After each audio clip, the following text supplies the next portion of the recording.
Record তাপপ্রবাহে বিপর্যস্ত উত্তর Korea. প্রচণ্ড গরম থেকে স্বস্তি পেতে নাগরিকদের বিভিন্ন খাবার ও জীবনযাপনের পরামর্শ দিচ্ছে দেশটির রাষ্ট্রীয় গণমাধ্যম। এরই মধ্যে গরম মোকাবেলায় কুকুরের মাংসের স্যুপ খাওয়ার পরামর্শ দিয়ে আলোচনার জন্ম দিয়েছে দেশটির সরকারি সংবাদ মাধ্যম।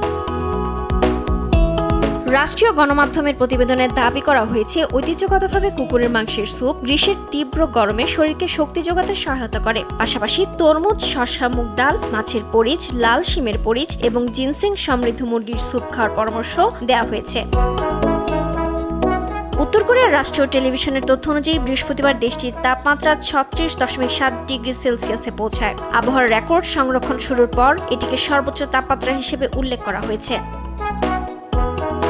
কোরীয় উপদ্বীপে বছরের সবচেয়ে উষ্ণ সময়কে স্থানীয়ভাবে সামবক বা ডগ ডেজ অব সামার বলা হয়। এই সময় অতিরিক্ত গরম থেকে শরীরকে সুরক্ষিত রাখতে নানা স্বাস্থ্য বিষয়ক পরামর্শ প্রচার করছে উত্তর কোরিয়ার রাষ্ট্রীয় গণমাধ্যম।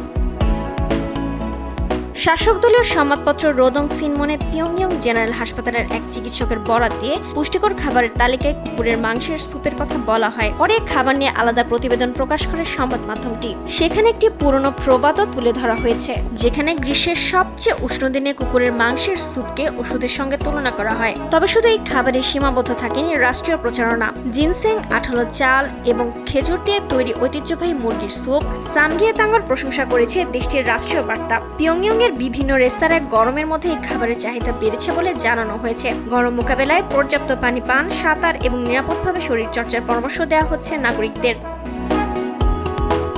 এদিকে উত্তর কোরিয়ার চলমান তাপপ্রবাহে এখন পর্যন্ত কোনো মৃত্যুর তথ্য প্রকাশ করা হয়নি। তবে প্রতিবেশী দক্ষিণ কোরিয়ার একই তাপপ্রবাহে 20 জনের বেশি মানুষের মৃত্যুর খবর পাওয়া গেছে। তাপপ্রবাহের মধ্যেও রাষ্ট্রীয় গণমাধ্যমে বিভিন্ন পর্যটন কেন্দ্র, সমুদ্র সৈকত ও জলপার্কে মানুষের ভিড়ের ছবি প্রচার করা হচ্ছে। একই সঙ্গে পুরনো বিভিন্ন ঘটনার মাধ্যমে নেতা কিম জং উনের জনগণের সঙ্গে কষ্ট ভাগ করে নেওয়ার চিত্র তুলে ধরা হচ্ছে। রুবায়েত তানজুম, দেশ টিভি।